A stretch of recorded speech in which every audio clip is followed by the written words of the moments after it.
Misga qo'shamiz ekan nima modda? Konsentrlangan sulfat kislota. Nima chiqadi bundan? Mis sulfat SO2 suv chiqadimi? Keyin ishlatamiz ekan. X moddani qo'ydi. O'zi oxir Y moddada mis saqlagan, to'g'rimi? Shunda mis sulfatni olsak bo'ladi, to'g'rimi? X moddada. Shuni aytamiz. Mis sulfatini nima qo'shamiz shunda? Bariy xlorid nima chiqadi bundan? Mis xlorid bilan bariy sulfat chiqadi, bu cho'kma. Keyin Y modda bo'ldi shunda bu. Y modda bo'ldi. Shuni nima qo'shamiz ekan mis xloridga? Bo'laman mana shuni reaksiyasi nima chiqadi bundan?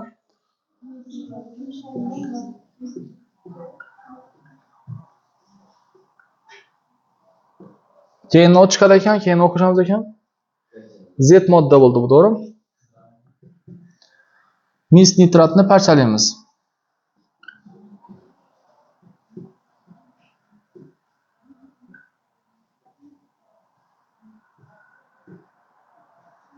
Shuni bo'ladi-da. Bu Y modda bo'ldi. Nima topish kerak? Y bilan Y ni moliya massa yig'indisini topish kerak. Y niki 64 ga 71 135, Y niki 80. Shundan chiqadi 215 bo'ldim. Qaysi javob? D javob bo'ladi. Qaranglar, to'g'ri bo'lishi kerak. 21-savol o'tamiz.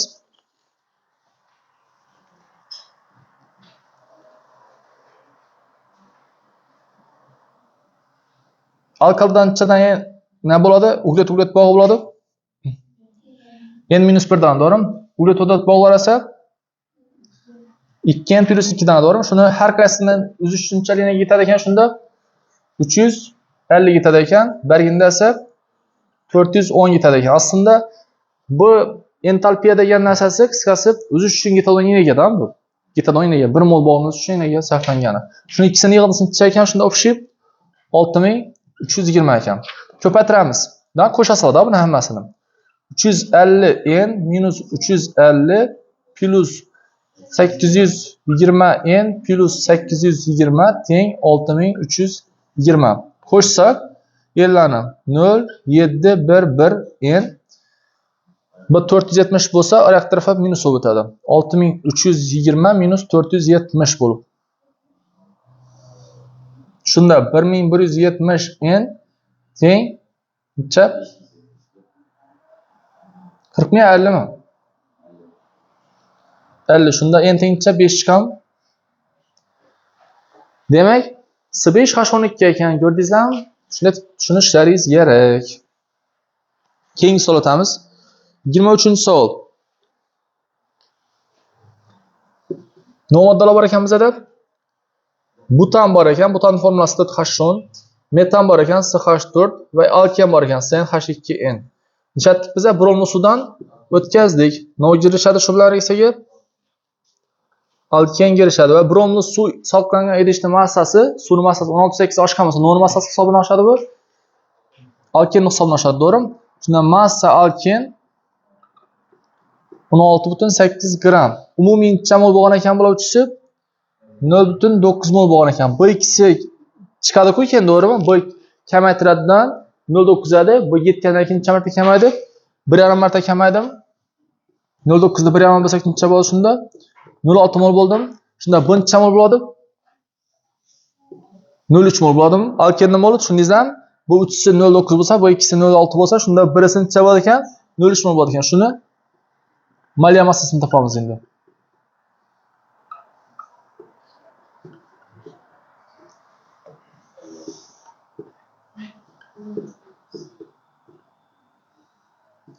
n teng 56 bo'lsa, n teng 4 chiqadi shunda. Qaysi javob? Atom soni C4H8 bo'lsa necha bo'ladi? 12 bo'ladimi? Qaysi javob? S javob. 23 dan keyin bormi savol? 32 gacha. Suraya savol bormi 32-savolgacha? Yo 32 ni ishimizmi? 29-savol. Alaninning polikondensatsiyasi dedi. Alanin degan nima modda bu? Aminokislotaning kislot formulasi 29-savolda. CH CH3 NH2. SOH. To'g'ri? Demak, radikal qismida metil turadi-da buni. Shundan 5 tanasi polikondensatlanadi-da, pentapeptid hosil bo'ladi-da. Shuni amino kislotadan 5 tani deb yozib qo'yaman o'shadi. Tushundingizmi? Shu narsani ketma-ket yozish kerak 5 marta. Yana qarang, NH2, SH3, CO, NH, SH, SH3, CO, NH, SH, SH3, CO deb yoziladi. Ya bo'lmasa mana deyman. H deb turamizda NH, SH, SH3, CO dan 5si OH. Birinchisida NH2 yo'q boshlanadi, SH, SH3, CO, NH yetaradi 5 martadan, oxirida COOH olib tugaydi. Mardonbek. Tushundingizmi? Necha suv chiqadi ekan bu tarafida? 4 dona suv chiqadi. Necha gram suv chiqqan ekan shunda o'zi suvning moli? 36 bo'lsa necha mol? Bu 2 mol bo'lsa, bu necha bo'ladi shunda? 2,5 mol bo'ladimi? Alaning massasini topamiz endi.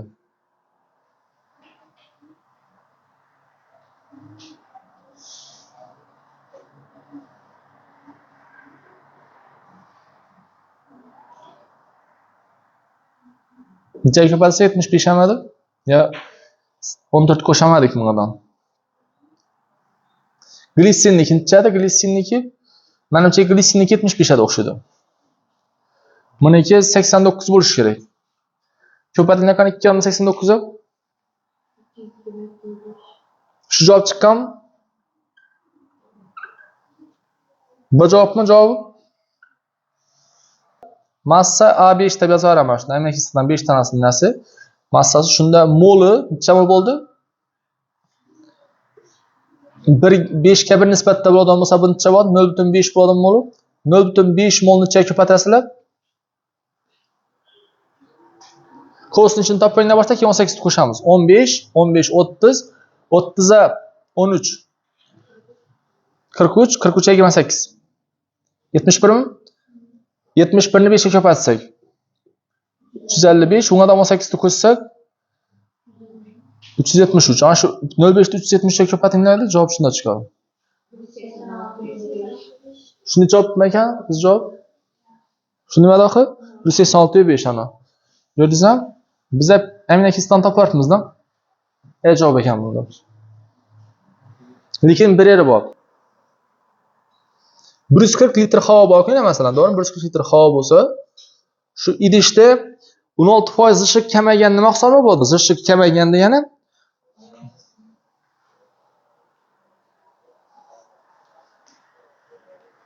molar massasi. Nechonli bo'lishi mumkin? To'g'ri, lekin zishik kamayganni, moli kamayganda deb olsak bo'lmaydi ekan shuni. Shuni aytib shakillar osonroq bo'ladi-da.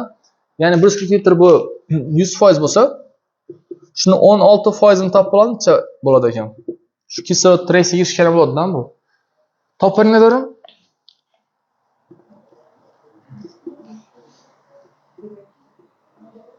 22,4 litr bo'lar ekan. Ha, shuni nima ekan? 1 mol chiqadi shunda. Demak, bu kislorodning hajmidan bir reaksiyaga kirishgan. Reaksiyaga kirishgan kislorodning moli shunda 1 mol bo'ladi deb olasizlar. 232 ni 64 ga bo'lgan qani? Necha chiqadi ekan?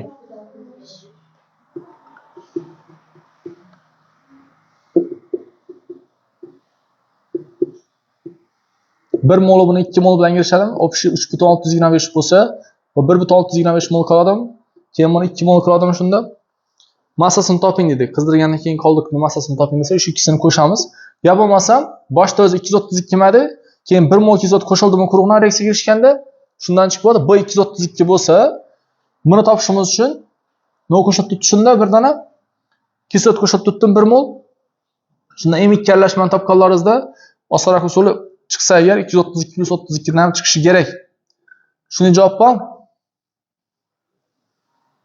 Toping. Idishda 40 gram sof kislota bor edi.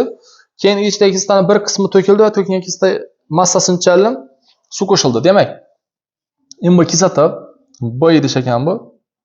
Bu kislota necha gram? 40 gram, to'g'rimi? Keyin x gram kislotani to'ytdikda ondan x gram suv qo'shdik.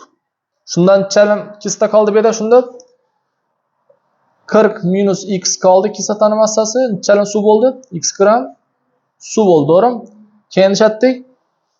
Hosil bo'lgan yetmada yana avvalgicha massada olindi, ya'ni x gram otlash oldidan yana x gram no qo'shildi keyin va idishga solindi. Ha, bo'ldi. Shu yerda otlash olganimizdan keyin idish hisobimiz bu idish endi bu. Buning ichida dedi 14,3 gram 4 gram dedi kislota bor ekan dedi. Bo'ldi.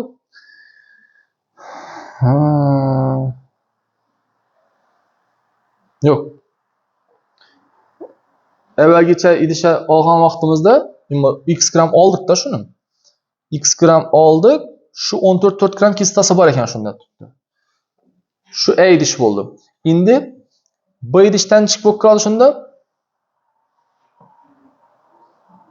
Shuni x gramini bera oldik. X gramini bera oldik. Keyin qolgani bu idishda qoldi.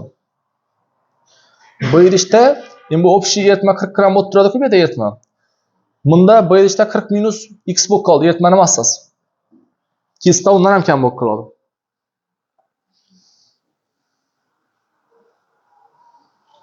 Boshqacha savol ekan bu. Yaxshi.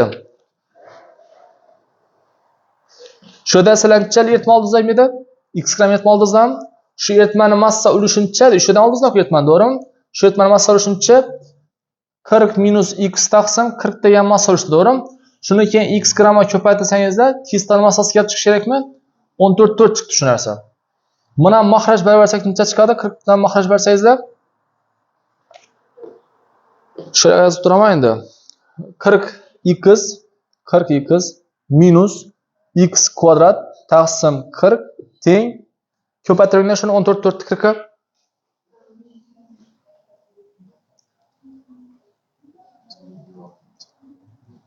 576 ha? 576 bo'ldi. Taqsim 40 edi. Mahrajlarni tashlaveramiz shuni. Shunda x kvadrat orqa tarafga o'tirarsak endi hammasini bu yoqqa o'tirib yozsak x kvadrat minus 40x plus 576 teng 0 degan tenglama gap chiqadi. Diskriminant 40 ning kvadrati minus 4 ko'paytirilgan 576 desak. 1600 dan olamiz. Voy, yo'q, 16000 dan o'xshaydi bu 16. 1600 bo'ladi kvadrati.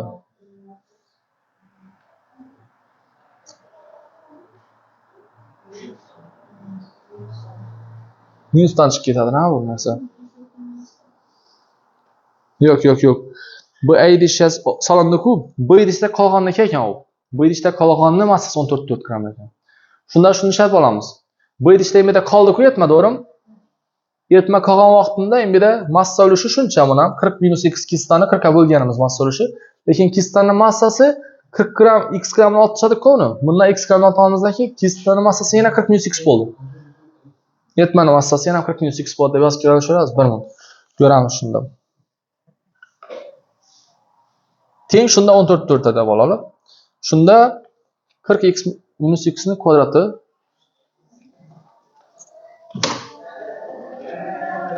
chatta. To'g'ri hammasi? Yaxshi, молодец. Hava. Bo'ldi yaxshi. Buni ikkita o'zingda. Молодец.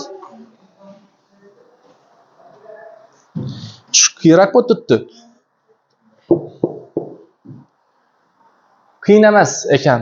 Agar yaxshilab o'rgansangizlar, qaranglar, o'chiraman bu yerni, salbiy adashimiz.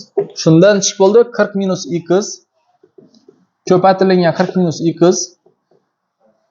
teng deb yozsak bo'ladimi? Orqa tarafga 40 o'tirib 40 ko'paytgan 14 desak bo'ladimi?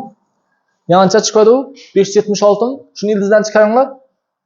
Shuni общий ildizdan chiqaraveramizda.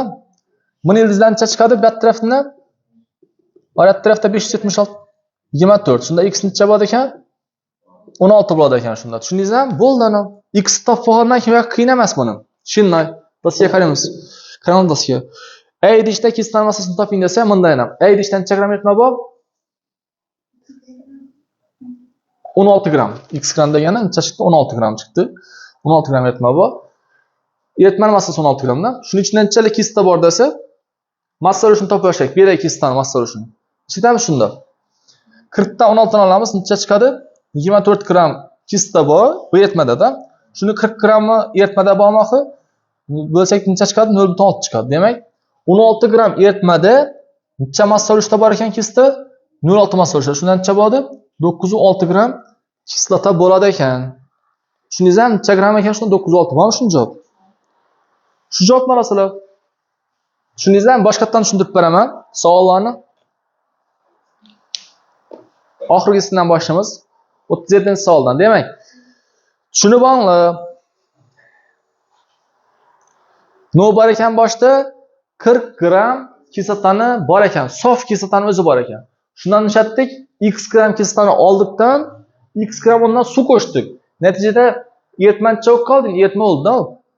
40 bo'ldi, x olib x qo'shsak, baribir 40 bo'ldi. Lekin kislotani massasi nishatdi kamaydi. X 40 - x bo'ldi. Shunda o'sha eritmaning ichida massa olishini topchak bo'lsak, biz ishlatamiz 40 - x kislota, shuni 40 ga bo'lamiz. To'g'rimi? Ana keyin x gram buning ichida suv ham bor ekan dedik. Sababi x ni qo'shsazda 40 bo'lishi kerak.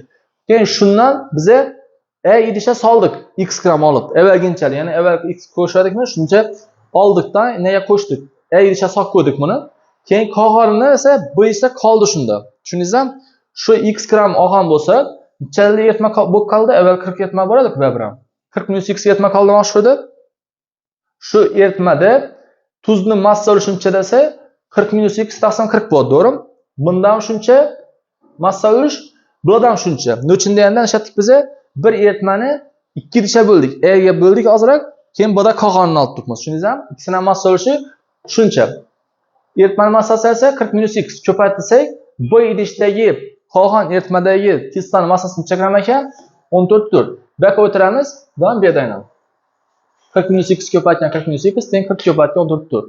Ildizdan chiqaverasizlar. Bundan ildiz 40 - x ni o'zi chiqadi, sababi x ham ko'paytirilgan o'tibdi. Bundan ildiz esa 5760 madan 576 dan ildiz 24 bo'ladi shunda. X teng shunda buni otlasak 16 chiqadi ekan. Endi 16 qo'yamiz x o'rnidan. Endi bu eritmaning massasi 16 ekan. Biradan 16 qo'yamiz. Shunda 40 - x degani 40 - 16 24 bo'ladi. 40 ga bo'lsak 0.6 massa olishda bo'ladi ekan shu eritmaning massasi. Ulushi 0.6 bo'ladi ekan. Bularni ekan 0.6 massa olishda. Tushundingizmi? Bira 24 qoldi, bira 16 qoldi. Massa ulushi 0.6. 906 gram nima bo'ladi ekan shunda? Kislota bo'ladi ekan. Bundan necha gram kislota bor? Ikkisini qo'shsak, bundan necha gram kislota bor? 24 gram bor. Sababi uni biza 40 dan boshdan ishlatganmiz. X gram, ya'ni 16 gram kislotani olganimizdan undan 16 gram suv qo'shganmiz. Avval 40 desam hammasini oladi. Kislota edi. Tushundingizmi? Shunday narsa ekan shunda bu. Javob 906 degan javob bo'ldi. Keyinga o'tamiz. Bu savolda xatolik bizada 264, bu javobda 261 chiqib qoldi. Demak, mis o'zi общий grammi 232 gram ekan. Boshqatdan o'qib ko'raylik. Massasi 232 gram bo'lgan mis kukuni doimiy hajmda 22 idishga solingan va idish 140 desimetr kub hajmli havo bilan to'ldirilgan. Kukunning qizdirish natijasida idishdagi gazlar zishligi 16% ga kamaydi. Bu savolni balkim boshqa tushunganmi bular? Yo biz boshqa tushunishimiz kerak o'xshaydi aslida. Qisqasi biz tushundik shunatib. Gazlar 140 litr havo bo'lsa, shuni 100% desak 16% ga kamaygan bo'lsa, demak kislorod hisobidan kamayadi. Reaksiya girish ketgan 24 litr kam girishdi shunda reaksiyaga. Bu ham 1 mol bo'ladi shunda. Necha tushundingmi?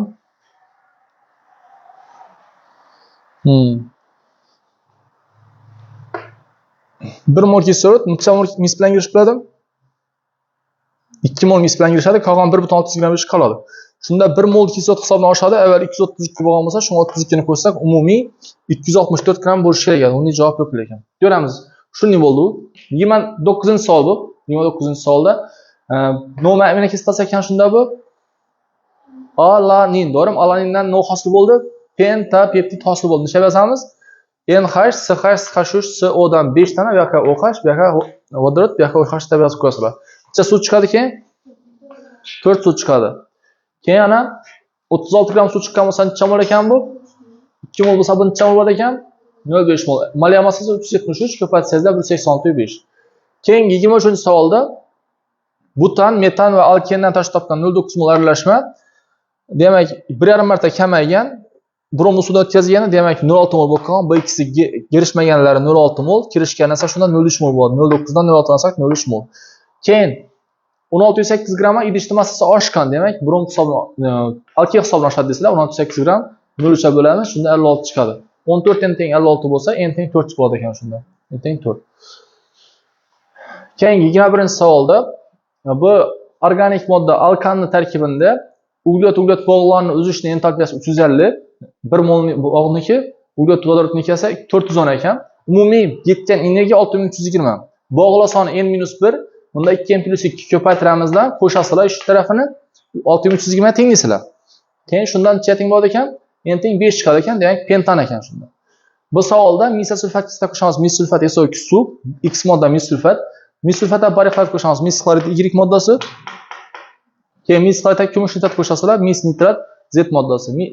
Mis nitratdan parchalaymiz, mis oksid Y moddasi bor. Shunda mis xlorid bilan mis oksid shunda bizlar Y va Y moddalar bo'lib 215 chiqadi ekan, novsi